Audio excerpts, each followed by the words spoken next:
Assalamualaikum warahmatullahi wabarakatuh. Alhamdulillah wassalatu wassalamu ala Rasulillah wa ala alihi wa sahbihi wa mawalah. Rabbi shrah li sadri wa yassir li amri wahlul 'uqdatam min lisani yafqahu qawli. Subhanaka la ilma lana illa ma 'allamtana innaka antal alimul hakim. ولا حول ولا قوة إلا بالله العلي العظيم. بسم الله ما شاء الله لا قوة إلا بالله ما شاء الله كل نعمة من الله ما شاء الله الخير كله بيد الله ما شاء الله لا يصرف السوء إلا الله أما بعد. اللهم أنت ربي لا إله إلا أنت خلقتني وأنا عبدك وأنا على عهدك ووعدك ما استطعت أعوذ بك من شر ما صنعت أبوء لك بنعمتك علي وأبوء بذنبي فاغفر لي فإنه لا يغفر الذنوب إلا أنت. Alhamdulillah, pada petang ini kita dapat sambung seperti biasa kuliah kita. Mudah-mudahan kita semua dikasihi dan dirahmati oleh Allah Subhanahu wa ta'ala. Kita sambung hadis ke-19. Salat qasar satu rukhsah buat orang musafir.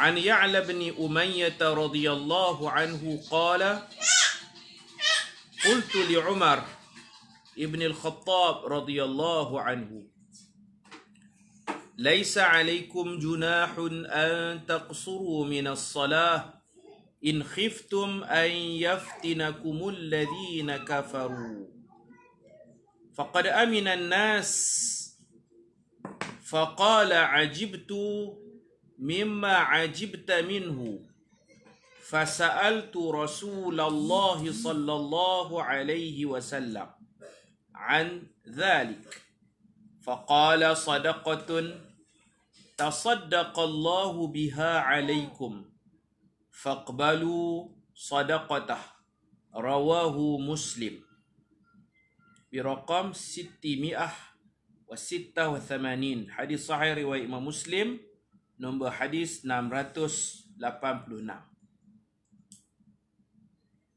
Artinya daripada Ya'la bin Umayyah radhiyallahu anhu berkata, saya bertanya kepada Umar bin Al-Khattab radhiyallahu anhu tentang tafsiran ayat Al-Quran yang bermaksud tidak mengapa kamu mengqasarkan salat jika kamu takut diserang oleh orang-orang kafir.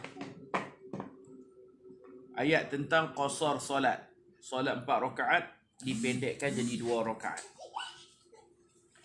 Jika kamu takut diserang oleh orang-orang kafir. Sekarang ini manusia sudah aman. Itu soalannya. Allah Ta'ala kata takut diserang oleh orang-orang kafir.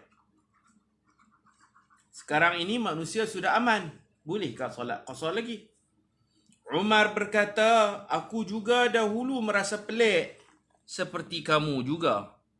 Maka aku bertanya Rasulullah sallallahu alaihi wasallam tentang tafsiran ayat itu. Adakah solat qasar ini disyaratkan bimbang diserang musuh dalam keadaan aman, boleh tak boleh solat qasar? Jadi Sayyidina Umar kata, aku dulu pun confused, tak faham maksud ayat ni. Aku tanya Nabi. Nabi huraian Nabi terhadap ayat Quran ni, inilah tafsiran yang paling tepat. Tafsir ma'thur dipanggil, tafsir bil ma'thur. tafsir hadis menghuraikan ayat Al-Quran. Tafsir ada dua. Ada satu tafsir bir-ra'i. Tafsir dengan pandangan ulama-ulama yang mahir dalam ilmu tafsir. Dia bagi buah pandangan dia begini-begini. Satu lagi tafsir bil ma'thur. Atau disebut tafsir bin nas. Tafsir dengan hadis Nabi sallallahu alaihi wasallam. Tafsir dengan pandangan bil ra'i ni hanya ulama-ulama yang menguasai ilmu tafsir saja boleh tafsir, memberi buah pandangan mereka. Ni pun boleh kata qultu, aku punya pandangan begini. Huraian dia. Adapun kita yang bukan mufassir, kita nak faham ayat Quran, kita kena rujuk kitab tafsir. Tafsiran yang paling tepat ialah Rasulullah sendiri yang menghurai ayat Quran. Aku tanya Nabi, apa jawab Nabi? Nabi kata, ia suatu sedekah. Itu hadiah lah. Macam hadiah. Allah bersedekah kepada kamu, maka terimalah sedekahnya. Jadi tidak ada kaitan dengan peperangan atau tidak. Yang penting, boleh qasar bila kita musafir cukup 2 marhalah. 90 km. Letih, tak letih, itu bukan ilat. Dalam usul fiqh dia ada ilat. Ilat ni macam sebab utama. Ilat tu sebab utama. Sebab boleh qasar ialah cukup 2 marhalah perjalanan itu, jarak. Niat bukan musafir untuk buat maksiat. Dia tidak ada kaitan dengan letih atau tidak. Tak ada kaitan dengan bimbang diserang musuh atau aman sentosa. Cukup jarak 90 km atau 85 km. Tujuan musafir bukan ada sedikit pun niat nak buat maksiat, maka kita boleh qasar, kita boleh jamak, kita boleh dapat rukhsah menyapu khuf 3 hari 3 malam. Kita boleh tak puasa pun tak apa pada bulan Ramadan. Banyak kelonggaran yang Allah beri kepada orang musafir. Hadis ini menceritakan kepada kita salah faham dalam memahami ayat Quran. Maka Nabi SAW buat, bahasa Arab panggil at-taswibat, pembetulan ala fahmi ba'dil ayat. Pembetulan, taswibat, beberapa pembetulan ala fahmi ba'dil ayat, kefahaman sebahagian ayat. Ini salah satu contohnya. Ya'la bin Umayyah, dia baca Quran, dia rasa macam qasar jamak tu syaratnya takut diserang musuh. Sayyidina Umar pun duk fikir macam tu. Rupa-rupanya dah tak betul. Taswib ialah pembetulan. Dia faham macam ni, salah faham terhadap ayat. Ini pembetulan dia Nabi bagi tahu. Sebenarnya dalam Al-Quran kita ni, ulama-ulama pun menyusun beberapa ayat yang biasanya orang salah faham terhadap maksud sebenar ayat. Maksud sebenar ayat lain tapi dihurai macam lain.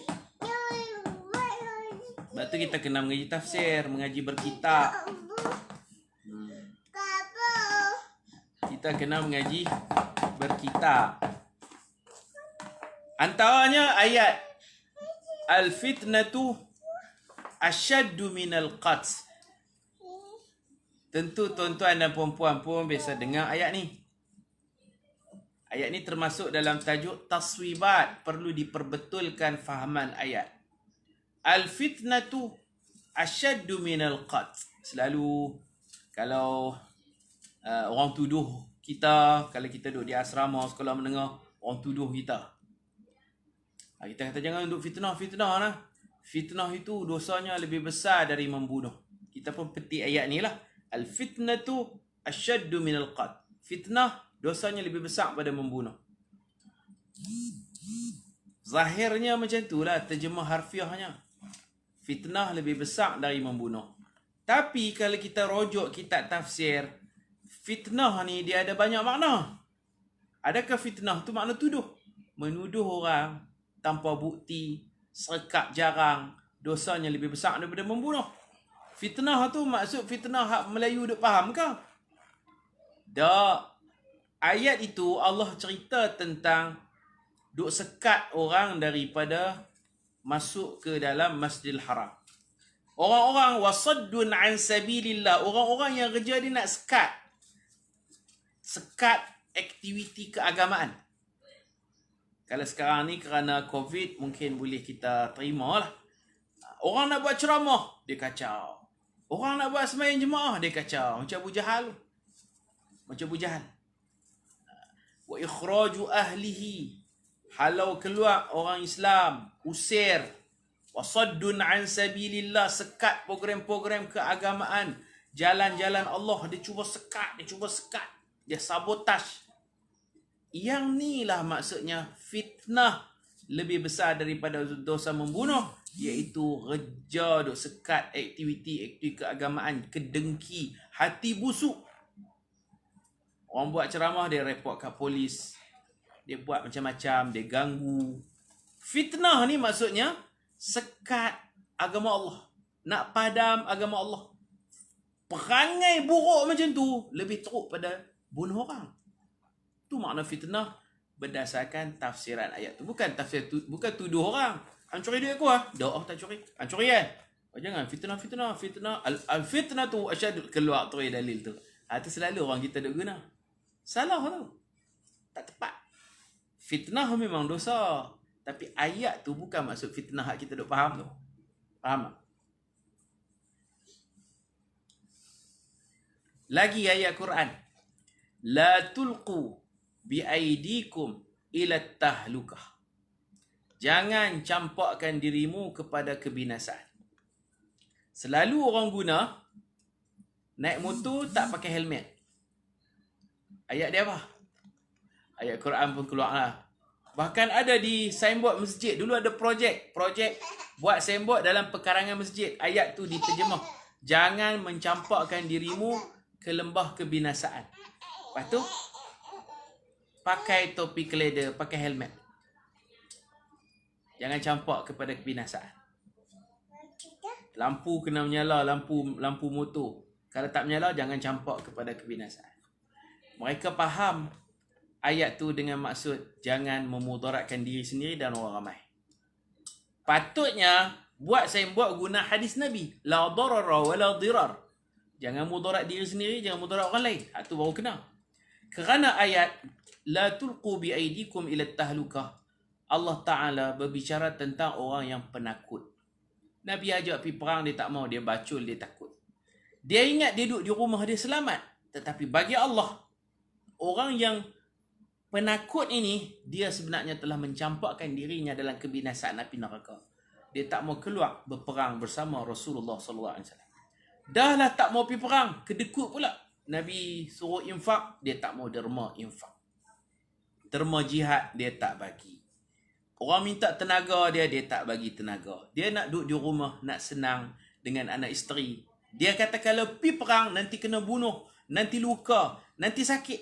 Aku duduk di rumah selamat. Allah Ta'ala kata tak. Pengecut dan kedekut ini, sebenarnya dia telah mencampakkan dirinya dalam kebinasaan, yakni kebinasaan api neraka. Tu maksud ayat la tulqu bi aidikum ila tahlukah. Maksudnya jangan kedekut, jangan penakut. Banyak orang salah guna ayat. Tak mengaji tafsir. Tafsir kena mengaji. Kalau kita ada masa, kita mengaji daripada surah Al-Fatihah sampai An-Nas 30 juzuk.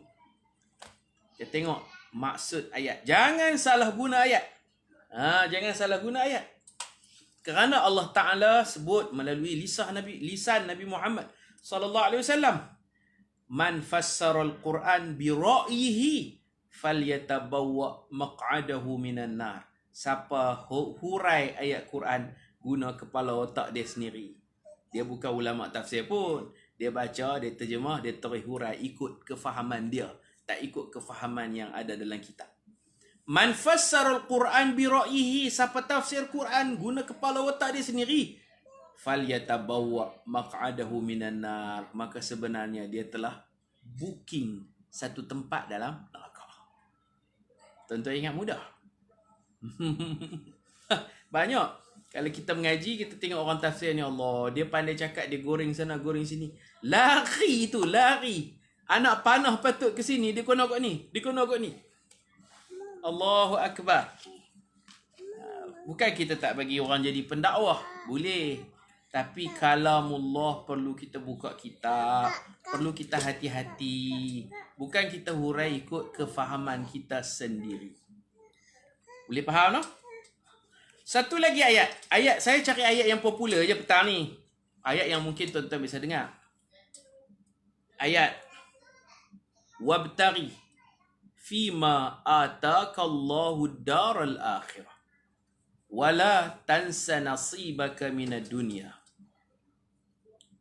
Carilah dengan apa yang bima atakallahu daral akhirah. Carilah dengan apa yang kamu ada sekarang. Sekarang kamu di dunia, kamu ada duit. Carilah akhirat. Kamu ada pangkat, guna pangkat kamu bima atakallah. Allah bagi jawatan, cari akhirat melalui jawatan.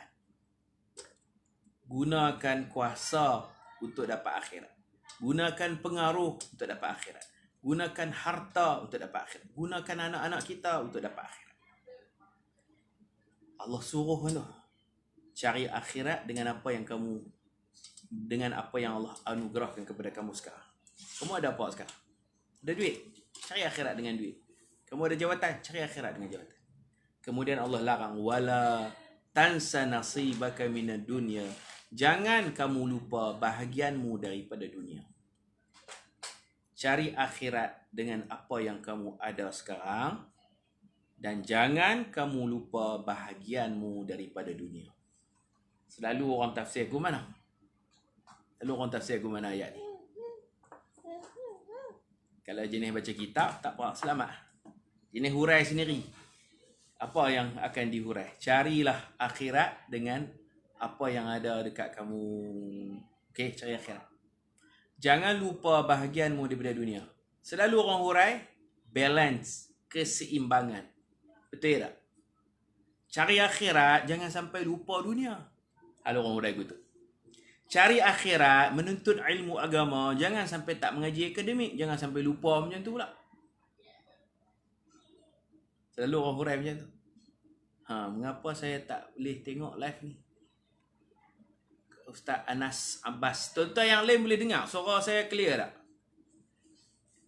Lagi saya cakap sorang-sorang mula. Yang lain boleh tengok, boleh dengar elok. Pipi tu ni.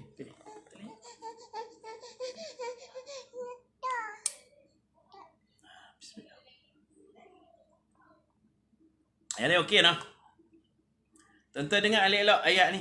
Macam mana ayat ni? Carilah dengan apa yang Allah kurniakan kepada kamu. Cari apa? Cari akhirat. Guna duit kita wakaf, kita sedekah, anak-anak kita tarbiyah jadi anak soleh. Kita ada ilmu, kita cari akhirat dengan ilmu. Kita mengajak orang ilmu yang bermanfaat.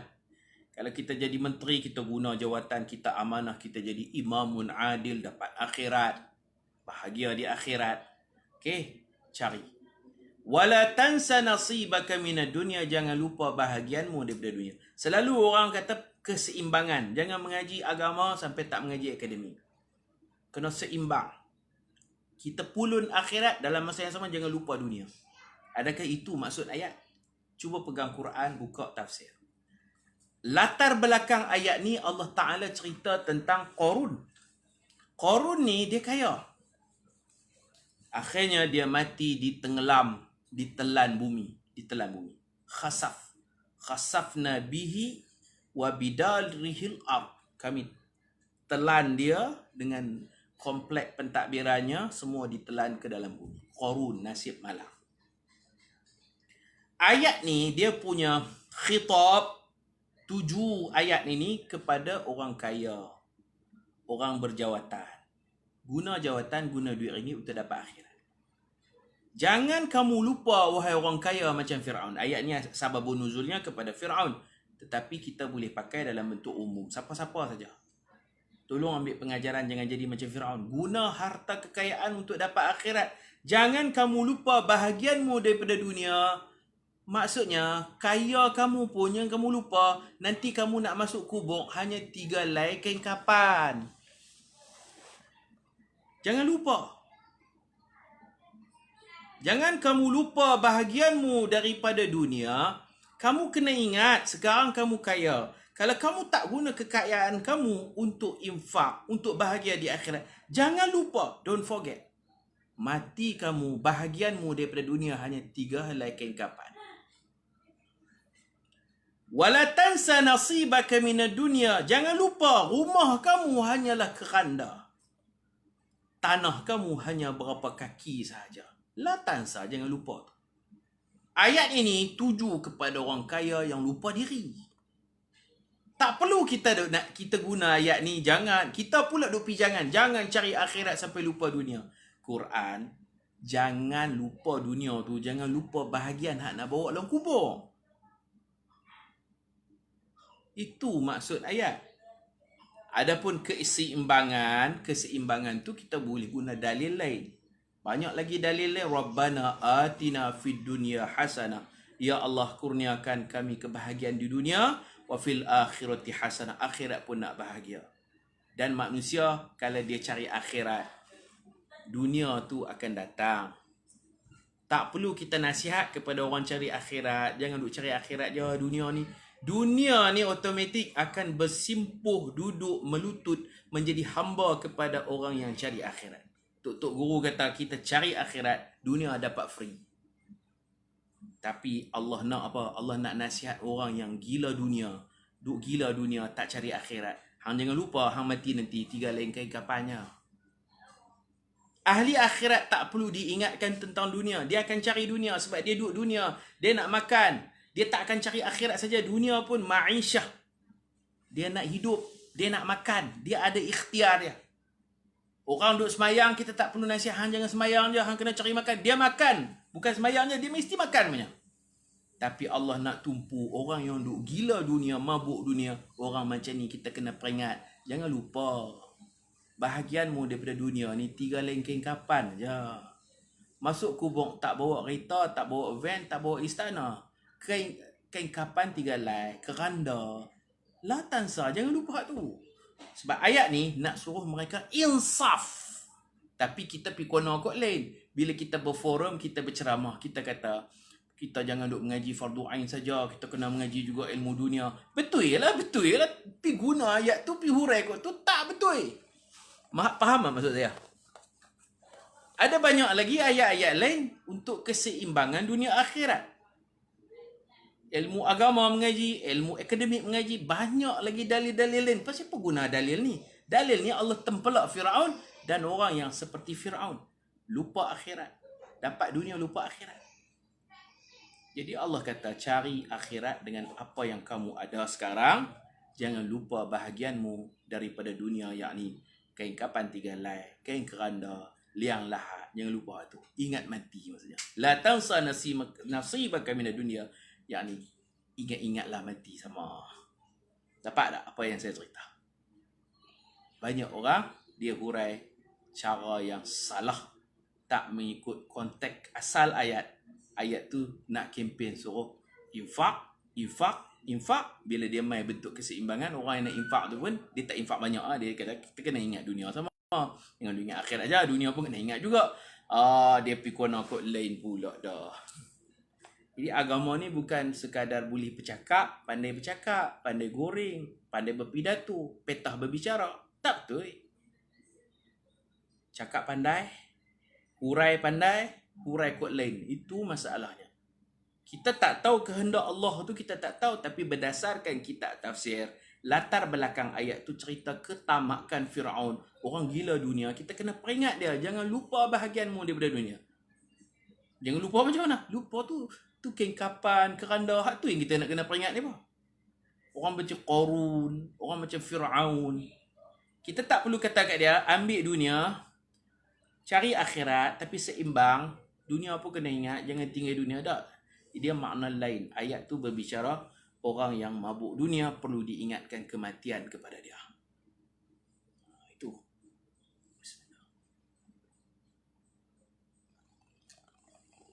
Banyak lagi lah. Seorang ulama Jordan, nama Syekh Salah Al-Khalidi, Dr. Salah Al-Khalidi, dia menulis sebuah kitab At-Taswibat fi Fahmi Ba'dil Ayat. Beberapa ayat Quran yang perlu diperbetulkan. Salah faham. Macam mana kita nak terjemah judul ni? Salah faham terhadap ayat Quran yang wajib diperbetulkan. Mafahim lah, salah faham. Beberapa salah faham terhadap ayat yang perlu diperbetulkan. Bukan kita orang Melayu saja, orang Arab pun serupa juga. Orang Arab yang dia bukan alim tapi dia pandai berceramah, dia jadi khatib, dia akan petik ayat-ayat Quran ni dengan huraian yang tidak tepat seperti yang dimaksudkan oleh ayat. Tanpa kita menafikan kaedah al-ibratu bi'umumil lafzi la bi khususis sabab. Pengajaran ayat itu secara umum, bukan khusus sebab turun ayat. Betul? Sebab turun ayat ni kepada Qarun. Betul? Pengajarannya orang-orang kaya seperti Qarun cari akhirat. Jangan lupa bahagian yang kamu nak bawa dalam kubur hanya 3 helai kapan. Siapa-siapa yang kaya juga boleh ambil ayat ni jadikan pengajaran. Tapi jangan sampai kita merubah maksud ayat kepada kefahaman kita sendiri, huraian kita sendiri. Hurai betul, tapi petik ayat tak kena. Istidlal dengan ayat itu tidak tepat. Itu yang kita tak mau. Letaklah dalam manhaj kita, man fassaral Quran bi ra'yihi falyatabawwa maq'adahu minan nar. Siapa tafsir Quran dengan buah pandangannya sendiri, sedangkan dia bukan ulama tafsir yang sudah sampai ke tahap boleh memberi pandangan tersendiri, maka sebenarnya dia telah menempah satu tempat dalam neraka. Na'udzubillahi min dzalik. Nak mengajak tafsir, kena mengaji kitab tafsir. Nak mengajak hadis, kena mengaji kitab hadis. Nak mengajak fiqh, kena mengaji kitab fiqh. Ilmu ni perlu berguru. Bukan kita reti terjemah sikit-sikit, kita baca ayat, kita terjemah, baca ayat, kita terjemah, kita pun buat huraian, kita buat kesimpulan mengikut kita sendiri. Yang tu bahaya besar, menanti neraka lah tempatnya. Na'udzubillahi min dzalik. Pendakwah yang malang, guru yang malang, orang yang tak tahu, orang telan bulat-bulat. Na'udzubillahi min dzalik. Masuk neraka ni bukan semata-mata kerana minum arak. Masuk neraka bukan makan rasuah. Masuk neraka bukan pasal rogol zina. Masuk neraka pasal goreng ayat sendiri-sendiri. Buh perencah, bubuh ajinomoto, bubuh gula, bubuh garam, ni. Tak betul ya. Kita tak tahu apa maksud Allah yang sebenar, kita tak tahu. Wasitah perantaraan kita ulama. Wasitah kita Rasulullah. Rasulullah kata macam ni huraian dia, kita ikut macam tu. Macam tu. Baik, kita sambung. Keterangan. Diharuskan kepada orang yang musafir sejauh 2 marhalah. 90 km atau ada yang kata 85 km atau lebih untuk mengqasar solat yang jenis 4 rakaat. Boleh qasar walaupun negara dalam suasana aman sentosa. Boleh qasar walaupun masjid surau dan kemudahan solat ada di mana-mana. Qasar bermaksud memendekkan solat dari 4 rakaat kepada 2 rakaat sahaja. Dengan syarat perjalanan itu bukan bertujuan untuk melakukan maksiat. Perjalanan itu mestilah perjalanan yang diharuskan pada syarak. Seperti menziarahi orang sakit. Contoh-contohlah. Yang ni musafir sunat. Berkelah. Musafir nak pergi berkelah. Nak pergi Terengganu ke makan angin. Itu musafir harus. Melancong harus dan sebagainya. Boleh qasar jamaah. Sekiranya musafir seseorang itu dengan tujuan melakukan maksiat seperti merompak, isteri keluar rumah tanpa izin suami, berjudi dan sebagainya, maka dilarang melakukan solat secara qasar. Qasar tak boleh, jamak tak boleh.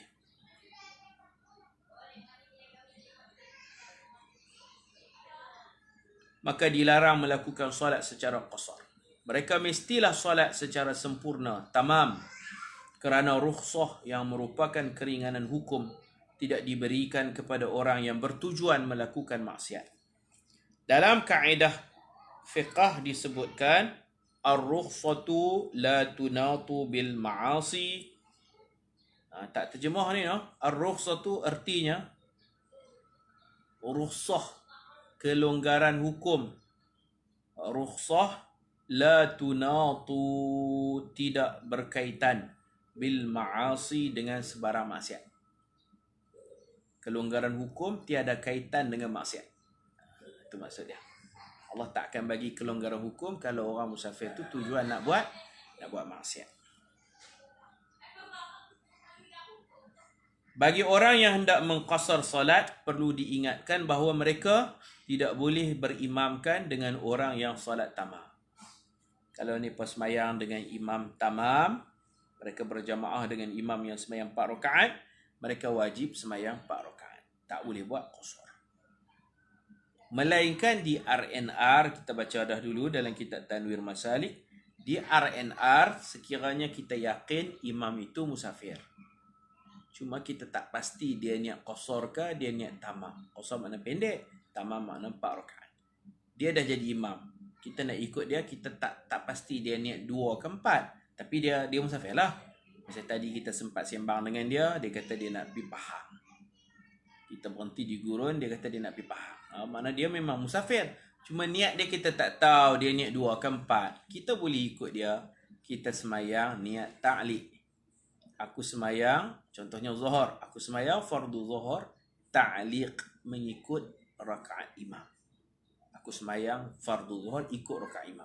Ikut macam mana? Kalau dia buat 2, kita buat 2. Kalau dia buat 4, kita buat 4. Gitu. Boleh dibenarkan kepada makmum niat ta'liq secara belum pasti.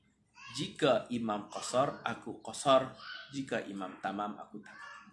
Salat fardu zuhur ta'liqan. Begitu cara dia.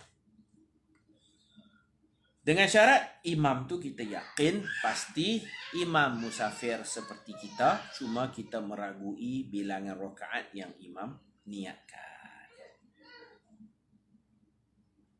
Solat qasar di belakang solat tamam adalah tidak sah. Tak sah. Kalau kita niat qasar, imam niat tamam, kita tak sah ikut dia. Solat kita jadi batal. Kita niat 2, imam niat 4. Bila dia berdiri ke rakaat ketiga, automatik solat kita batal. Tak boleh kita nak niat mufaraqah ke apa, tak boleh. Sebab kita qasar, dia tamam. Tak sama di situ menyebabkan solat kita batal. Kita niat 2, imam berdiri rakaat ketiga, kita batal. Bukan kita mufaraqah. Aku mufaraqah, aku bagi salat. Dah. Orang yang salat qasar, salatnya batal bila berimamkan imam tamam. Oleh itu, kalau di RNR nak berimam boleh. Kita niat salat fardu zuhur, ikut rakaat imam. Tu. Dengan syarat imam tu kita yakin dia musafir lah. Kita yakin dia musafir, kita tak pasti dia niat 2 ke 4. Tu. Wallahu a'lam bis-shawab. Wa sallallahu ala sayyidina Muhammad wa ala alihi wa sahbihi wa baraka wa sallam. Walhamdulillahi rabbil alamin. Subhanaka Allahumma wa bihamdika asyhadu an la ilaha illa anta astaghfiruka wa atubu ilaik. Bismillahirrahmanirrahim. Wal 'asr innal insana lafi khusr illa alladhina amanu wa 'amilus solihat wa tawasaw bil haqq wa tawasaw bis sabr. Assalamualaikum warahmatullahi wabarakatuh.